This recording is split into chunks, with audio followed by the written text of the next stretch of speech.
कुकडे गोट फार्मची यशोगाथा पाहण्यासाठी आपण आलेलो आहोत. लाख 1.5 लाख नाही तर जवळपास 3 लाखाच्या बकऱ्याची किंमत आज आपण बघणार. सर हे किती लाखाचं आहे?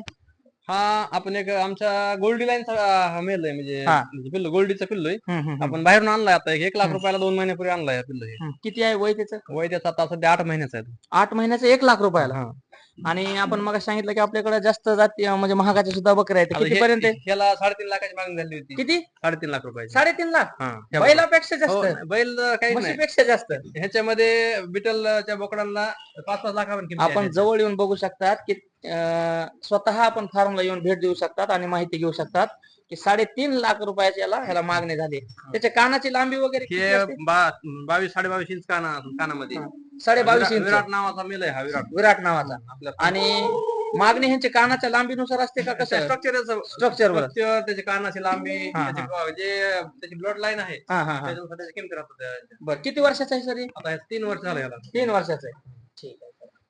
तर आता आपण बघू शकतात की पाठीमागे हे सरांचं पूर्ण बिटल गोट फार्म आहे. धारूर तालुक्यातील हे म्हातारगाव या ठिकाणी हे आहे. परळी, अंबाजोगाई आणि धारूर ह्या तिघांच्या बाउंड्रीवर हे गाव आहे. तर हे आपल्याकडं 2 मेल आणि तिकडचा जो मेल आहे तो किती लाखाला मागितलेला सर? तो आता सध्या त्याला मागणी नाही झाला, विक्रीसाठी नाही तो. त्याला आपण 1.25 लाख रुपयाला आणला विकत. गुज्जर नावाचा मेल आहे तो. गोल्डी लाईनचा ह्या एकाच लाईनची मेल आहे. तो गुज्जर नावाचा आहे. ज्यावेळेस हा पायामध्ये फ्रॅक्चर झाला त्यावेळेस आपण घेतला होता ब्रिडिंगसाठी.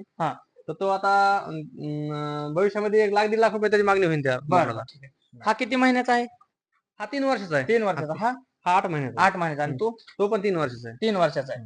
ठीक आहे. तर आता हे कोणते कोणते आहे ह्याच्यासाठी मीठ वगैरे किंवा हे चाटण मीठ म्हणतात ह्याला. खनिज जे मिश्रण त्यांना लागतं, जे त्यांना शेळ्यांना शरीराला खनिज लागतं, 7-8 प्रकारचे खनिज असतात त्याच्यामध्ये. आयोडीन, फॉस्फरस जे असतं त्याच्यात सगळं भेटतंय त्यांना. ज्याला कमतरता असेल तिथे चाटतात त्याला येऊन. आणि हे ते शेंदो मीठ म्हणतात त्याला. त्यांना पाणी चांगलं पितात आणि त्यांची पचनक्रिया पण सुधारते.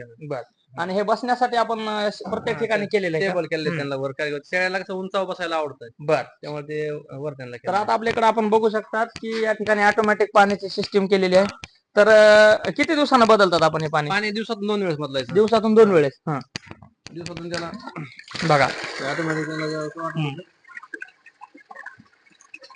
दिवसातून 3 वेळेस हे स्वच्छ पण करून घेणं गरजेचं आहे. सकाळी एकदा भरलं, दुपारी 3 वाजता भरायचं. त्या 2 वेळ त्यांना पाणी. ठीक आहे.